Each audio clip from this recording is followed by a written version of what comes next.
tapping a hole in a part is done on a lathe in very much the same way that it's done on a milling machine or a drill press. We started here by drilling a pilot hole in preparation for putting threads in the hole.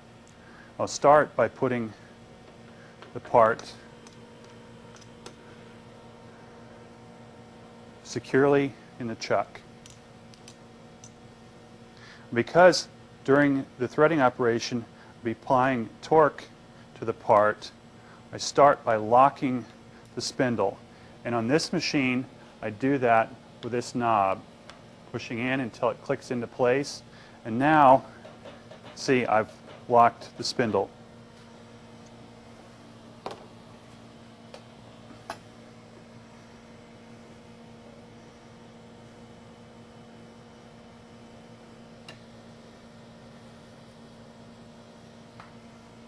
I start by putting this little tool in the chuck to use as a pilot for supporting and guiding the back end of the tap handle, like this. It's also possible to use a regular taper. This is a live center, can also be inserted in the tailstock and used to support the back of the tap handle.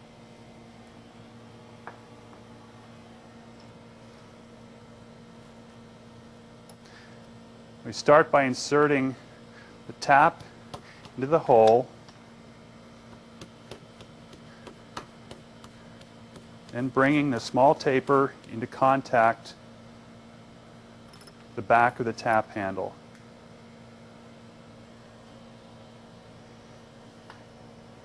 Now I'm moving towards the back of the machine. This gives me a better position which to turn the handle, the tap handle. And while I'm turning this, I'm also applying just enough torque to this wheel to maintain contact between the taper and the back of the tap handle.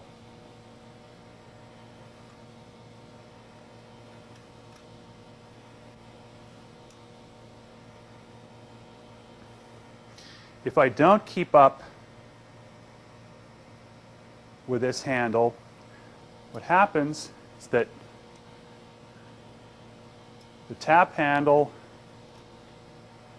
unseats itself from the taper. At this point, it's very easy to break the tap. So make sure you maintain contact here. After several turns, the tap handle, it's a good idea in many materials to turn the tap backwards, about a third of a turn.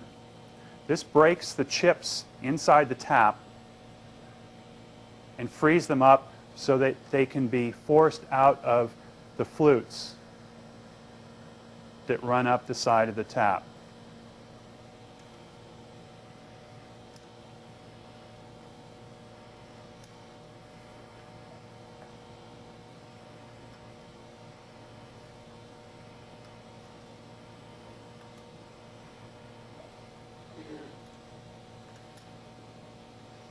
After going in about half the length of the threaded portion of the tap, it's usually necessary to remove the tap from the hole to completely clear the chips.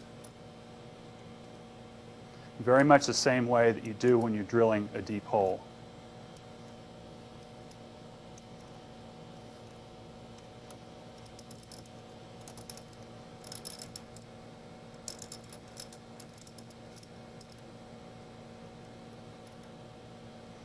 Now you can see when I was removing just the last few threads of the tap from the hole, we're shaking the tap handle around quite a bit.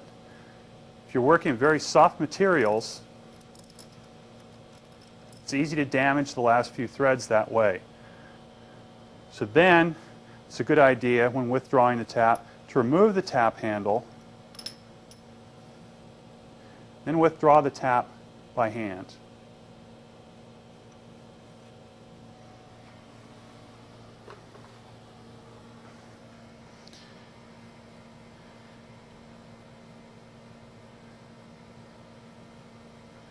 You clean the flutes of the tap.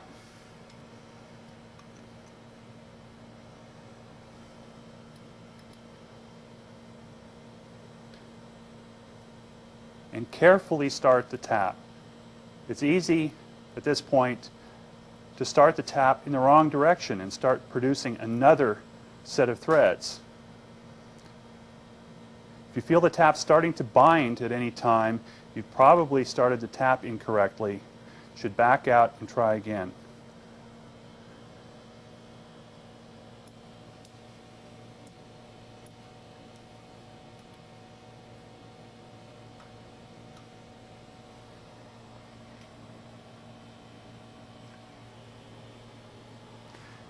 Many materials can be tapped dry. To get a better finish, or to tap particularly tough materials such as stainless steel, it's a good idea to use a little bit of cutting fluid. You continue this process until you have completely threaded the hole.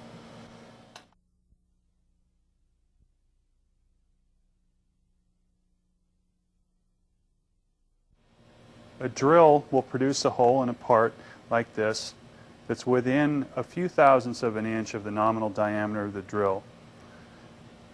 If you want a more accurate hole than that, a common way to achieve that is with a boring tool like this. This long, thin tool allows you to get down inside a hole like this and machine that surface. To set up the lathe for boring, start by putting the part in the chuck.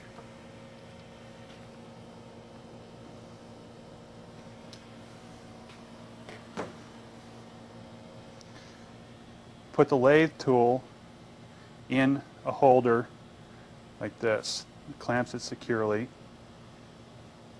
And this holder placed on the tool post and locked down.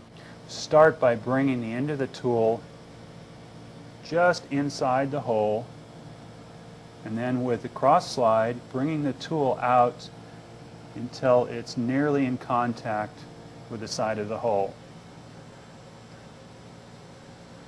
Spin the chuck to make sure that there's no interference between the part and the tool, or between the chuck and the rest of the lathe.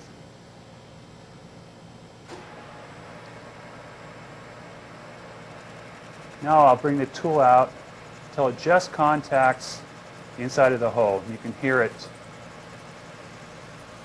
making a very light cut. Now I'll back the tool out of the hole.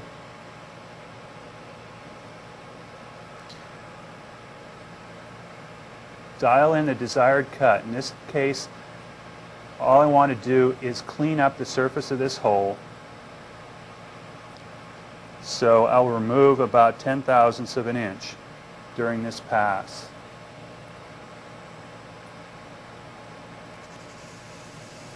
This is an operation that's very difficult to control by hand.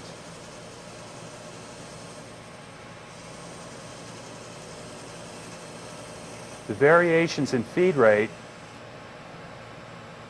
that you can't avoid when you're feeding by hand produce variations in the cutting force on the tip of the tool. These tools are typically very long and thin, so those changes in cutting forces produce relatively large deflections in the tool, which then change the diameter of the hole. So for any holes other than very, very shallow holes, it's best to get the tool set right, make sure the depth of cut is what you expected, and then engage the power feed for the saddle.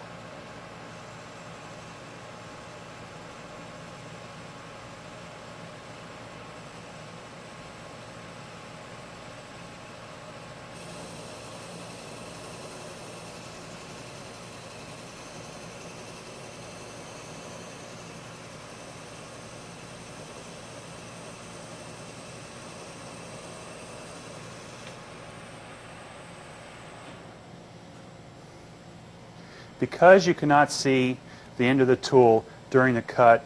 It's very important to know how deep the tool is in the part if the hole that you're making is not a through hole.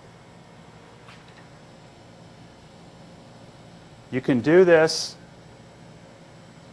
very simply and roughly by running the tool down by hand until it touches the bottom of the hole. A very quick way of setting some indicator of the depth is simply with a marker or a piece of tape that you can put on the boring bar at this point. And that way, during the following passes you make as you enlarge the hole up to the desired size, you can then disengage the power feed just before you get to that mark and then continue feeding the rest of the way by hand. Another more accurate way to do this is with a dial indicator.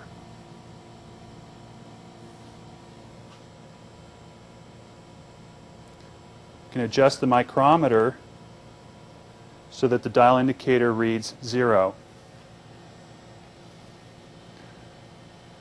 And back the tool out, make another pass,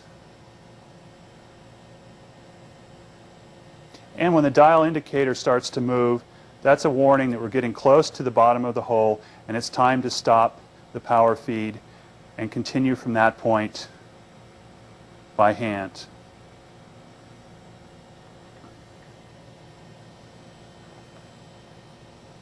Another common way of setting a stop for the depth of a hole is with a saddle stop, which is simply a clamp that attaches to the bed of the lathe and generally incorporates a micrometer adjustment like this. You can see after the first pass I've made with a boring bar that the finish the boring bar has produced is much better than that was produced with the drill. The hole is now very round, but not yet to the final size. So we now measure the hole we've made.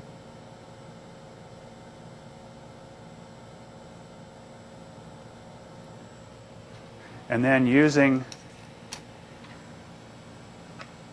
the dial on the saddle, we can enlarge the hole until we reach the desired size. This tool is not very stiff, so you can't take a large cut. So typically, you have to enlarge the hole in several steps until you approach the final size. When you're very close to the final size, say within 5/1000ths of an inch, it's a good idea to take a very light pass, remeasure the hole, and then take a final pass of a few thousandths of an inch.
Knurling is often used on tools such as this center punch or this drift to improve the grip you have on the tool.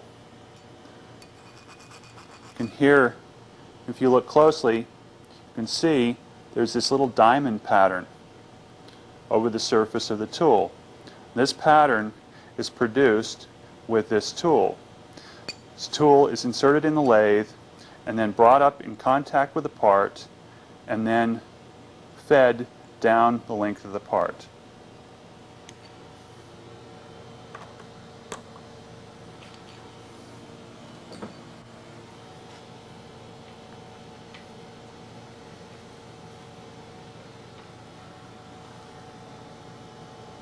Now, there's some fairly careful setup that's required initially to get the angle of the tool set right this way and also the height of the tool.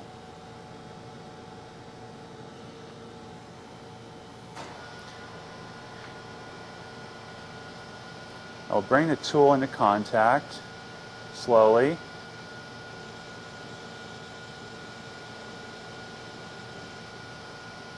And then have a look at the pattern it produced. Now, if you look closely here, you can see that the tool is offset slightly from being perpendicular to the part. So the tool is cutting in deeper at this edge than at this edge. That's about the right angle we want. So we're going to plunge into the part this way and then feed down the length of the part. If you look very closely, you'll see, though, that rather than a diamond pattern with cross-hatching there, only one of these rollers has come into contact. That's because the height of the tool isn't set quite right. You want to keep adjusting the height of the tool until you get a uniform crosshatch pattern.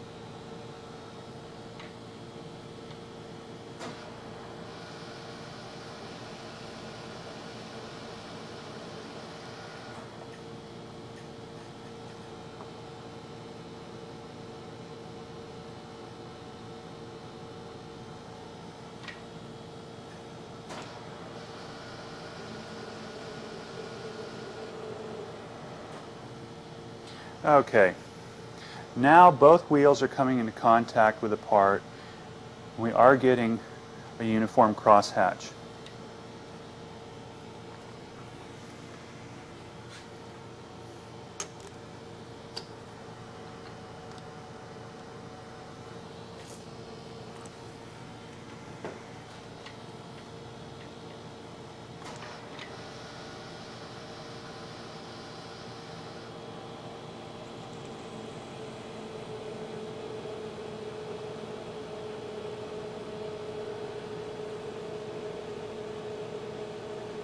Now I plunge the tool into the part and wait for several revolutions for the teeth to settle down into the part before engaging the feed.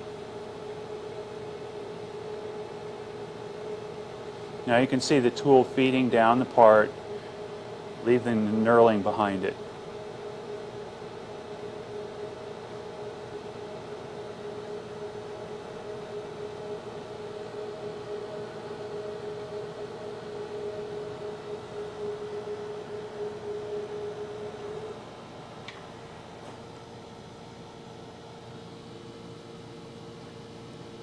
Not so good. What's happened here is that the wheel producing these grooves settled down into a uniform pattern. But if you look at the cross-hatching, you can see that the wheel in the other direction is actually producing about twice as many grooves per unit distance that this wheel is producing. Now, you will get this behavior, if you think about it, in almost every case, because unless the wheel diameter is a multiple of the diameter of the shaft, in one revolution, this tooth on the wheel won't come back to exactly the same place. And the way to avoid that problem is to plunge quickly enough so that you produce deep grooves during the first revolution, deep enough so you form V's that allow this wheel, even though it's not going to register exactly, to catch the V produced in the first revolution and then fall down in place. And after several more revolutions, some averaging takes place so that the wheel produces uniformly spaced grooves around the part.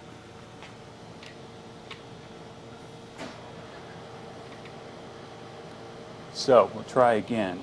I'll come in a little faster this time.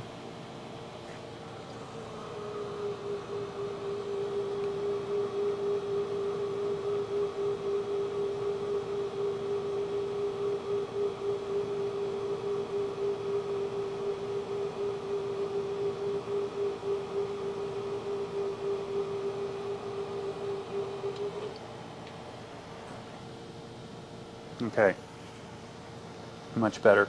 You can see here that this pattern is symmetrical as it is on this center punch, and this is the desired effect.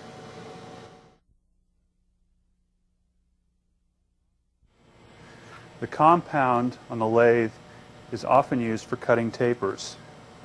To do this, we start by loosening the bolts that secure the compound to the cross slide. See here, the base of the compound have degrees marked out. So we rotate the compound to get the desired angle.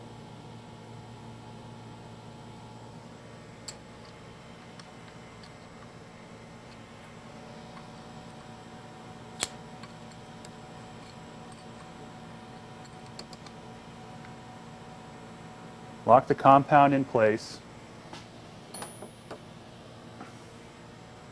and use a tool that is typically the same tool that's used for turning.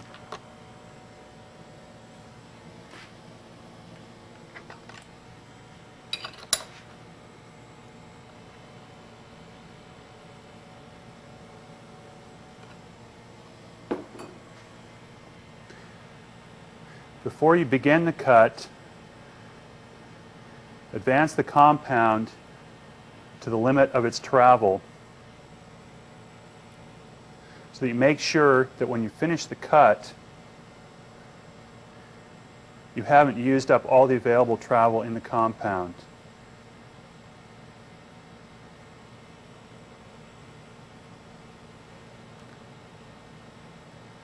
Back the compound off until you clear the end of the part. Start the machine. And with the compound and cross slide, adjust the tool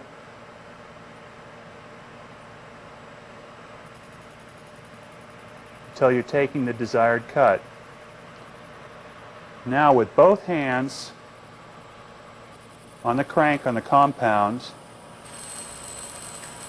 it's possible, with practice,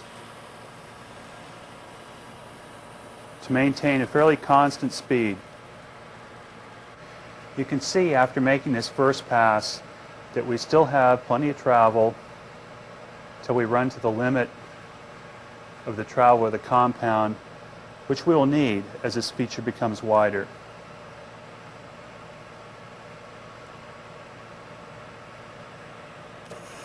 Take another cut.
And you continue in this way until the feature has reached the desired dimension.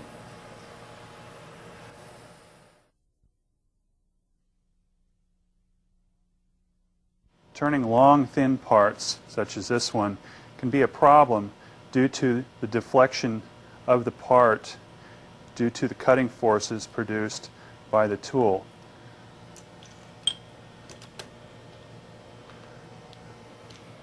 I'll show you what that looks like and sounds like.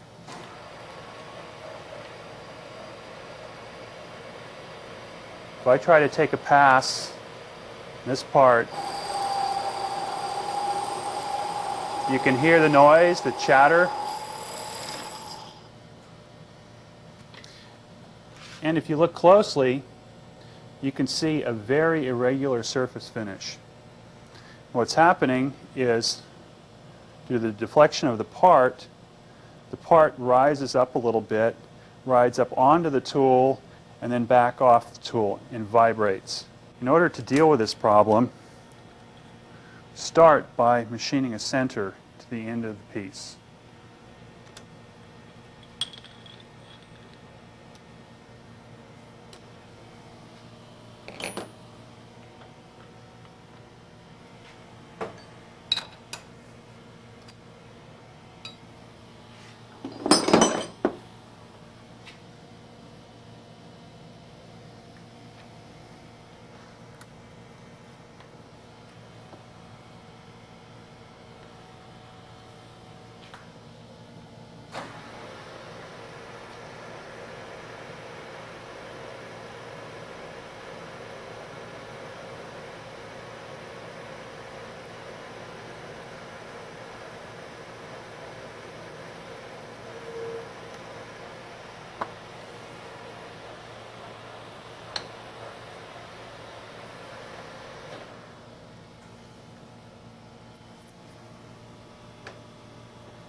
Now have the center machined into the end of the piece.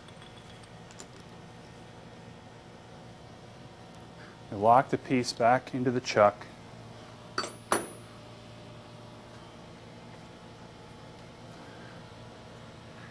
Remove the drill chuck from the tailstock and replace it with a live center.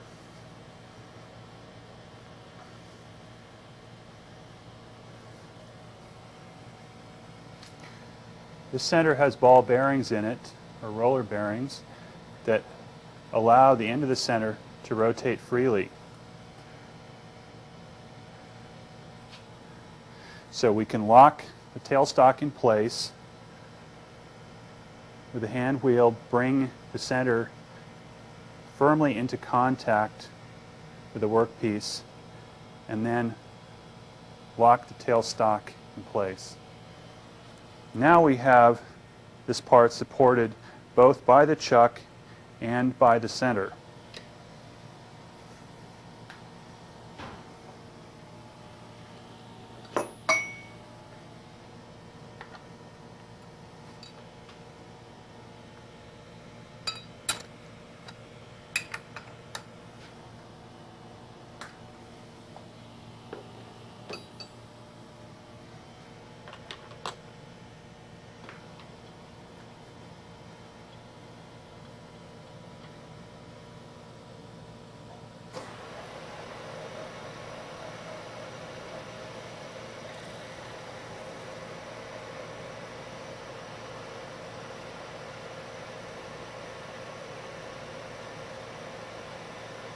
The pass I'm making this time is the same in depth and speed as the pass that I just made.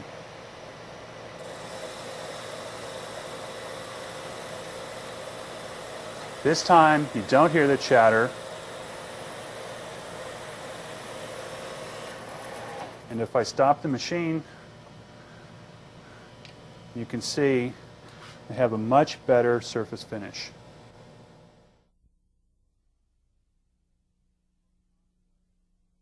The most common way of threading a part is with a die in a die stock like this. I prepared this piece of stock by turning it down to the desired diameter, which in this case is 3/8 of an inch.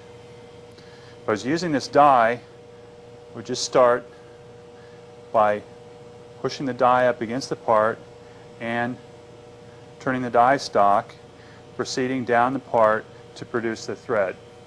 It's a very quick and easy way of producing a thread, but the thread is not particularly accurate in terms of diameter of the thread or also in terms of the straightness of the thread. This die is fairly short, so it tends to wander a little bit as it's cutting the thread. There are times when you want a much more accurate thread than that. In those times, you would typically use a tool like this. If you look closely, you can see the 60-degree angle of a thread is machined into the end of this tool. And this tool is used for single point thread turning. And put the tool in the tool post. Make sure it's perpendicular to the axis of the machine so that the thread ends up being symmetrical in the part. The next step is to couple the feed of the headstock with the feed of the table so that we produce a thread of the desired pitch. To do that, there's a transmission that couples the headstock to the table of the lathe. The first step in setting up the machine here is to select the correct transmission ratio between the headstock of the machine and the table feed in order to produce the desired number of threads per inch. If you look closely here, you can see two sets of numbers. The bottom set of numbers is the number of thousandths of an inch traveled per revolution for cutting. The numbers on top are the equivalent number of threads per inch for that transmission ratio. In our case, we're looking for 24 threads per inch. If I disengage the transmission and move this indicator over until it's in the desired column.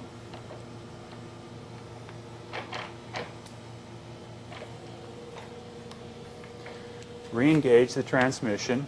Now coming down this column to 24, come across. Come to B and C. This is another part of the transmission that needs to be set. The A-B knob is here. Set that in the B position. And down here is a knob marked C, D, and E.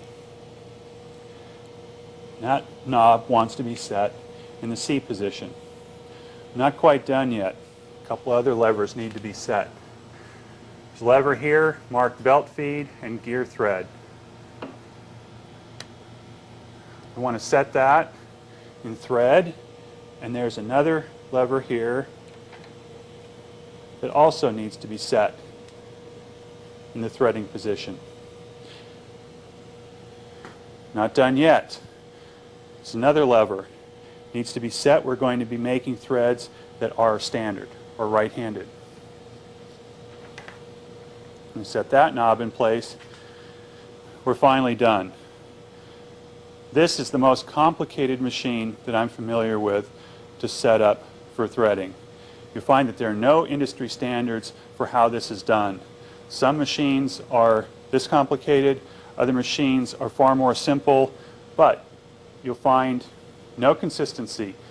Some machines have knobs, other machines have levers. They'll put them in different places. Take the time, anytime you're working on a machine unfamiliar to you, to determine the function of all of the controls. And be certain that they're right before turning on the machine and using it in a machining operation. Now, if we come over to the table, we have an indicator here. You can see as I move the table, indicator turning, indicating the relationship between the thread feed screw and the table. Down here we have a lever marked threads only. You use this lever by setting the forward reverse knob on this particular machine in neutral. Now you find, you push this lever down in certain positions, it will engage the table with the thread feeds. Now let's turn the machine on. Now if you look at what the thread feed indicator is doing now, it's coupled to the screw. So it's indicating that the screw feed is turning. If you look closely, there's a mark here.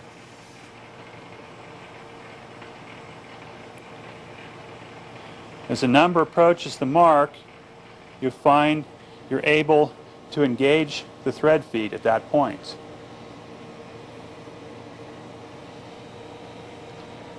And you'll feed the thread until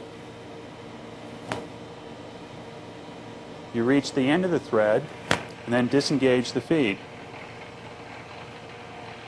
At that point, you back the tool out of the thread,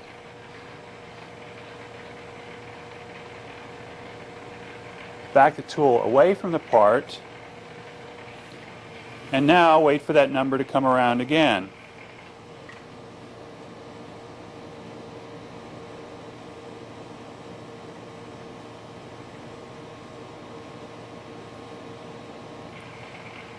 And you proceed in that fashion until the thread's complete. Again, there's no consistency from one manufacturer to the next. The safest way to do this is to always use the same number. On many machines, there are some threads that you can cut on any number. There are some other threads that you can cut only on even or odd numbers. And then there are some other threads that can only be cut on a single number. Become thoroughly familiar with the machine before you start experimenting with something like that. Now I'll show you in more detail how to set up the cutting tool to begin the threading procedure. Before we actually start cutting the thread, we've got a little bit more preparation to do. Do this with a parting tool.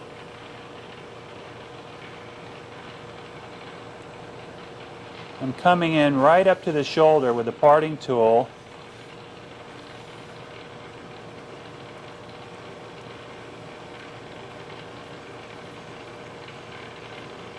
Then cutting down into the shaft slightly deeper than the depth of the thread.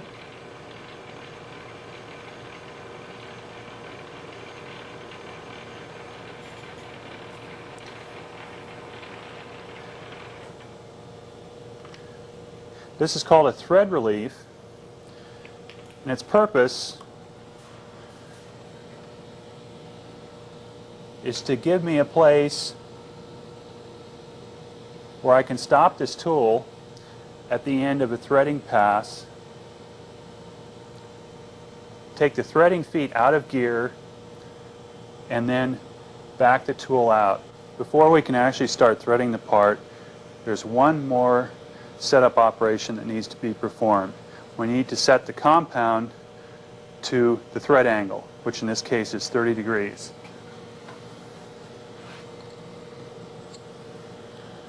Loosen up the compound and then rotate it. If you look closely here, you can see the degrees marked off on the compound. So rotate this around to 30 degrees and lock it in place.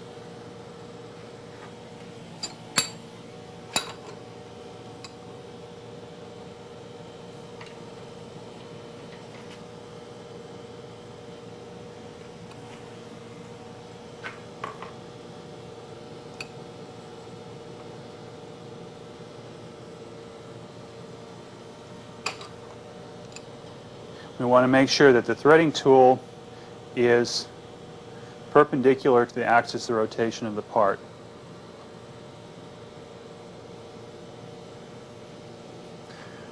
And lock it in place. The purpose of setting the compound at this angle is so that as we're taking deeper and deeper cuts producing these threads, we take those cuts by incrementing the compound in so that we're only cutting on one side of the tool. If we were to increment the tool in during each pass this way with a cross slide, the tool would be attempting to cut on both sides of the thread. And the two chips basically come off and fight each other and tend to stack up on the tool and damage the threads. So by setting the compound this way and only cutting on one side of the tool, we get a nice clean cut.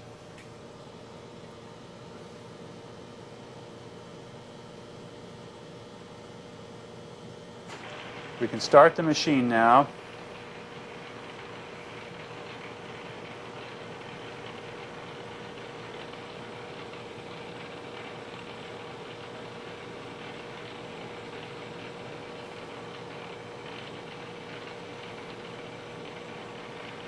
What I'm doing here, you see the tool moving around, is I'm running the cross slide ahead until it comes up against a threading stop.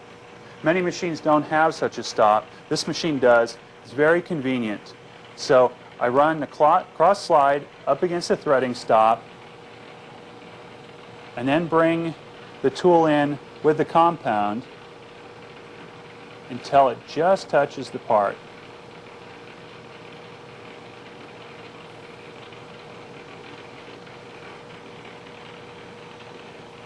I'll back the tool off,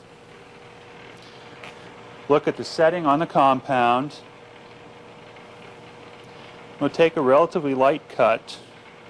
This time we'll take about 5/1000ths of an inch.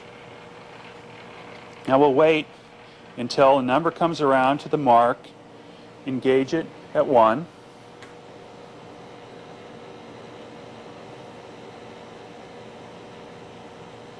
This is where threading gets pretty exciting.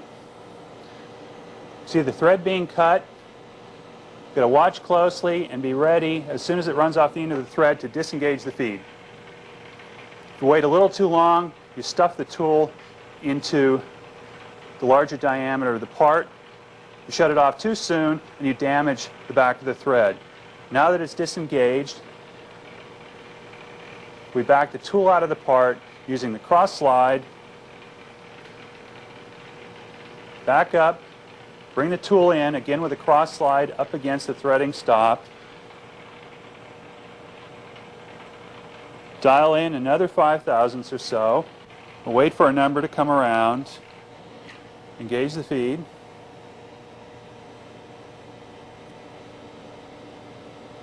It's a good idea to keep a hold of this feed engagement lever so you don't have to go looking for it because you don't have much time. So now we've completed another pass, back things out, back it away from the part, bring it again up against the feed stop. Dial in another 5/1000ths, and again wait for the number to come around. Engage the feed.